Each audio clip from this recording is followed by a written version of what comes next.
Hi, Anton. Happy birthday.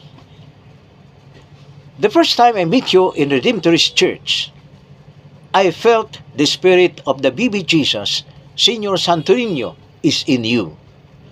Much more when you let me hear my voice, thanking and praising the name of Senor Santo Niño during the opening Salvo Novena Mass in honor for his fiesta.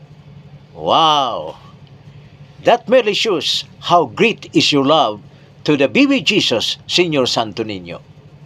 When I first opened your FB account, I was so amazed upon seeing the image of Senor Santo Niño as your profile photo.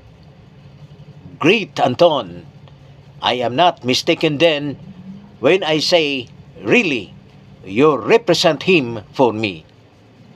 Thank you, Anton. And don't miss to praise and thank the baby Jesus, Senor Santo Niño, every day in your life because He is always there to guide you.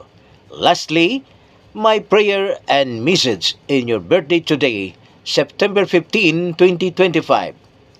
May Senor Santo Niño continue to protect and bless you with abundance of His grace in all the days of your life.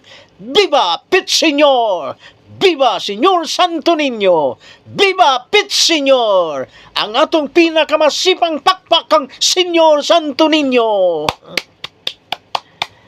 Pit Senor! Kang Anton kini! Happy birthday, Anton!